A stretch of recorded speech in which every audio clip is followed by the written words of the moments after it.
寻找天山血潭的过程中，萧炎偶遇被围攻，火焰散去后，众人这才震惊发现，珍贵的破尊丹引来各方。阿兰嫣然这才发现，救了自己的人竟是萧本身，这让他的天山血潭之行更有把握。Rất nhanh, sau khi nhìn thấy hai người thất bại, Tiêu Viêm liếc sang bên cạnh nói, lát nữa cô dùng đấu khí bịt tai lại đi theo sau ta là được.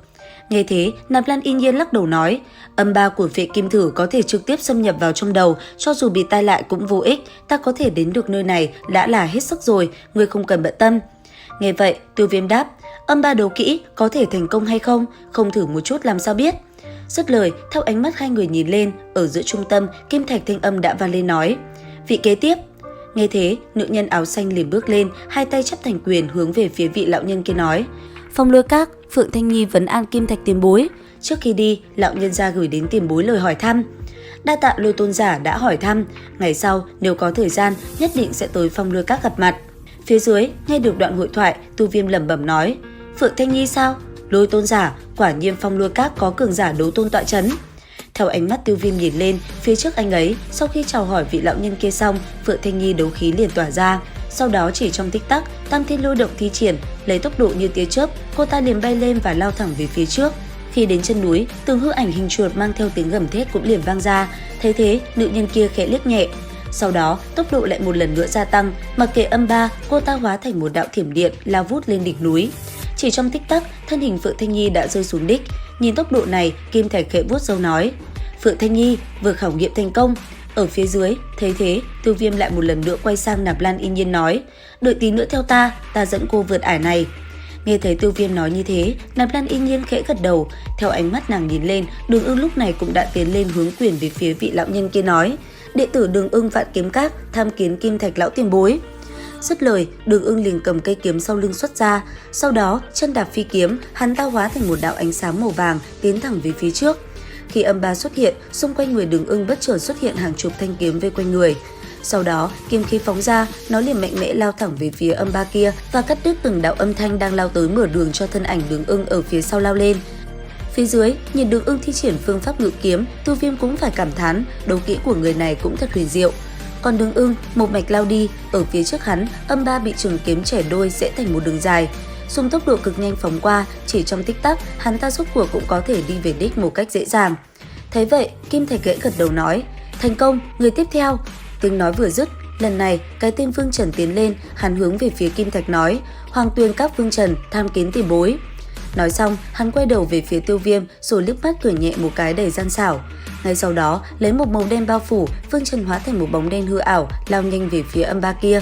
Chỉ trong tích tắc, từng luồng âm ba xuất hiện đã liền bị bóng đen kia vụt qua một cách dễ dàng. Cứ thế, đạo ánh sáng màu đen như tia chớp đã vỏ qua được âm ba và tiến về đích. Sau đó, bóng đen hóa thành hư ảnh Vương Trần mới từ từ hiện ra. Thế thế, thanh âm Kim Thạch lại vang lên nói, thành công, vị tiếp theo. Lời vừa dứt, nữ nhân tóc ngắn bước lên hướng quyền về phía vị lão nhân kia hành lễ nói, Tinh Vận Các, Mộ Thanh Loan tham kiến Kim Thạch tiền bối.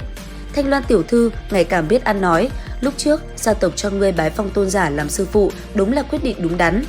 Nghe vậy, Tiêu Viêm giật mình lẩm bẩm nói, Phong tôn giả là lão sư của Mộ Thanh Loan, như vậy ông cũng thuộc Tinh Vận Các. Nghĩ tới đây, Tiêu Viêm rơi vào trầm ngâm, thế nhưng trong lúc anh ấy còn đang suy nghĩ thì Mộ Thanh Loan đã điểm nhẹ chân. Sau đó, thân thể nàng rơi xuống đỉnh núi, ngay khi âm ba xuất hiện, nàng liền rút ra một cây sáo ngọc bích và bắt đầu thổi nó. Khi tiếng sáo cất lên, những đạo sóng âm lao đến đều bị nó làm cho biến mất. Cứ thế, Mộ Thanh Loan bước chậm rãi, một mạch đi tới đích vô cùng nhẹ nhàng. Nhìn thấy cô nương kia vững vàng ở đỉnh núi, thanh âm Kim Thạch tiếp tục vang lên nói, thành công, vị kế tiếp. Lời của ông vừa dứt, ở phía dưới, mọi người bất chợt rơi vào im lặng. Thấy vậy, Tiêu Viêm khẽ nghiêng đầu về phía Nạp Lan Yên Nhiên. Sau đó, hai người chậm rãi bước lên, hai tay chắp thành quyền, thanh âm Tiêu Viêm vang lên nói, Phạm bối Tiêu Viêm tham kiến Kim Thạch tiền bối. Tiêu Viêm sao? Âm ba trận sẽ tăng cường theo số lượng người hiểu rồi chứ? Nghe vậy, Tiêu Viêm còn chưa lên tiếng, Nạp Lan Yên Nhiên đã thấp giọng nói, hay là một mình ngươi đi lên đi, ta sợ sẽ liên lụy tới ngươi. Cứ đi theo ta, coi như là một phần đại lễ. Nghe lời này, Nạp Lan Yên Nhiên khóe miệng giật giật lẩm bẩm nói, là cấp cho lão sư sao? Dứt lời, nàng cũng liền đi theo phía sau Tiêu Viêm, lấy đấu khí bao phủ lấy cơ thể, hai người chạy rất nhanh tiến về phía trước. Thoáng chốc, hai người đã tới được vị trí mà âm ba xuất hiện, lấy đấu khí tạo thành màn chắn màu xanh bao phủ. Tiêu Viêm rất nhanh đã mở đường cho Nạp Lan Yên Nhiên theo sau. Thế nhưng không lâu sau thì tốc độ của hai người cũng phải chậm lại, sắc mặt Nạp Lan Yên Nhiên đã có chút tái nhợt. Bước đi khó khăn, Nạp Lan Yên Nhiên lẩm bẩm nói: "Một mình ngươi xông vào trận đi, đại trận này ta xông vào không được rồi. Dùng đấu khí còn sót lại che kín lỗ tai đi, ta đã nói sẽ mang cô xông qua trận này, ta sẽ làm được." Dứt lời, lấy đấu khí tạo thành lá chắn, Tiêu Viêm tiếp tục đi trước mở đường, theo sau đó là thân ảnh của Nạp Lan Yên Nhiên. Rốt cuộc, sau khi đi vào bên trong được một đoạn thì Nạp Lan Yên Nhiên rốt cuộc cũng không chịu nổi nữa mà dừng lại. Khuôn mặt nàng giờ đây đã chuyển sang trắng bệch, thều thào nói: "Thực xin lỗi, ta đã tận lực rồi." Nghe vậy ở bên cạnh, Tiêu Viêm sắc mặt cũng dần trở nên nghiêm trọng.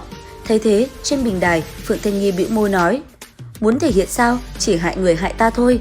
Thực lực chân chính của người này chưa có xuất ra. Người xem ra đã quá coi trọng tên tiểu tử này rồi. Vậy cũng không chắc, người này ngay cả ta cũng nhìn không thấu, có thể thoát khỏi Bắc các chủ Phí Thiên, sợ rằng ít người làm được." Dứt lời, ánh mắt bốn người liền hướng về phía trước nhìn về Tiêu Viêm. Theo ánh mắt họ nhìn xuống, lúc này Nạp Lan Yên Nhiên rốt cuộc cũng không chịu được, nàng liền bị âm ba thổi ngược về phía sau, cánh tay trở nên chới với. Rất may, trong khoảnh khắc đó, Tiêu Viêm đã túm được bàn tay của nàng và nắm lấy. Sau đó, kéo theo Nạp Lan Yên Nhiên, Tiêu Viêm tiếp tục bước lên từng bước, cố gắng vượt qua âm ba. Thế nhưng âm ba kia ngày càng dồn dập, bởi vậy Tiêu Viêm đã phải lấy ra hỏa diễm màu cam bao phủ lấy mình. Bước thêm vài bước nữa, Tiêu Viêm sắc mặt chợt ngưng lại. Sau đó, anh ấy hít sâu một hơi, bất chợt từ trong miệng Tiêu Viêm một tiếng gầm kinh khủng vang lên. Trong tiếng hét kinh người đó, thậm chí còn mang theo một chút tiếng long ngâm kỳ dị, làm cho linh hồn của người nghe run rẩy, toàn bộ sóng âm tới từ kim thử đều bị phá nát. Thế vậy, Kim Thạch giật mình nói: "Long ngâm sao? Điều này sao có thể được?" Dứt lời, ánh mắt của ông nhìn chằm chằm vào Tiêu Viêm. Còn nam nhân kia không để ý đến vấn đề xung quanh, chớp lấy thời cơ, nắm lấy tay Nạp Lan Yên Nhiên, Tiêu Viêm thân hình liền chuyển liền vọt tới đích và đứng sừng sững ở vị trí trung tâm. Thấy vậy, ở nơi này có không ít người lẩm bẩm nói: người này quả nhiên là một tên quái vật. Còn Kim Thạch, ông thở dài, nhìn những người ở phía dưới nói: "Thành công, vị kế tiếp, các ngươi còn không đến nửa canh giờ." Còn Tiêu Viêm lấy từ trong nạp giới lấy ra một quả đan dược rồi đưa cho Nạp Lan Yên Nhiên, anh ấy lạnh lùng nói: "Không có việc gì chứ?" "Không có việc gì, cảm ơn." Nghe vậy, Tiêu Viêm khẽ cười, sau đó quay sang phía bên cạnh gật đầu cùng Đường Ưng một cái. Thấy thế, Đường Ưng lại gần cười tươi nói: "Chúc mừng ngươi." Nhìn Đường Ưng như vậy, Tiêu Viêm cũng mau chóng ôm quyền nói lời đa tạ. Phía xa, Mộ Thanh Loan bất ngờ đi tới, nàng nhìn Tiêu Viêm nói: "Người tu luyện Tam Thiên Lôi Động tới cảnh giới gì rồi?" Nghe vậy, phía xa, chưa để Tiêu Viêm đáp lại, Phượng Thanh Nhi đã liếc sang nói: "Mộ Thanh Loan, 3 tháng sau tới Tứ Phương Các đại hội, ta muốn thử xem mấy năm nay thực lực của ngươi có tiến bộ hay không." "Ta cũng đang chờ mong đây." "Có phải may mắn hay không, chính bản thân ngươi rõ ràng mà." Thấy hai nữ nhân kia như vậy, Tiêu Viêm bất chợt tiến tới gần Mộ Thanh Loan nói: "Mộ tiểu thư, không biết có thể nói chuyện riêng một chút hay không?" Dứt lời, Tiêu Viêm liền nhắc Nạp Lan Yên Nhiên ở yên tại chỗ. Sau đó, anh ấy liền cùng Mộ Thanh Loan đi về một góc khuất. Nhìn nữ nhân kia, Tiêu Viêm nói: "Xin hỏi, có phải Phong Tôn giả chính là lão sư của Mộ tiểu thư không?" "Đúng rồi, việc này không ít người biết. Ngươi muốn hỏi gì?" "Mộ tiểu thư biết Phong Tôn giả tiền bối đang ở đâu chứ?" "Ngươi là ai? Ngươi vì sao phải tìm lão sư ta?" "Đồ đệ cố nhân, phụng mệnh của gia sư, đến đây tìm kiếm Phong Tôn giả tiền bối." "Đồ đệ của cố nhân? Ai là cố nhân?" "Chuyện này ngày sau Mộ tiểu thư sẽ biết, nhưng bây giờ vẫn chưa phải lúc." "Lão sư thích Vân Du, nếu ngươi muốn gặp, 3 tháng sau là Tứ Phương Các đại hội, ngươi hãy tới Phong Lôi Đông Các." "3 tháng sau ư? Đa tạ Mộ tiểu thư đã cho biết." "Ngươi sẽ không thực sự đi đến đó chứ?" "Tiểu thư yên tâm, ta sẽ có chừng mực." Dứt lời, hai người liền quay trở về đích. Đúng vào lúc đó, mọi người cũng đã hoàn thành việc vượt qua khảo nghiệm. Sau đó, Kim Thạch liền xuất hiện, nói vài lời, thân hình ông liền bay lên dẫn theo mọi người tiến về phía Thiên Sơn Huyết Đàm tọa lạc. Đến đây thì hết tập 100/5 Đấu Phá Thương Khung. Xin chào và hẹn gặp lại các bạn ở những video tiếp theo.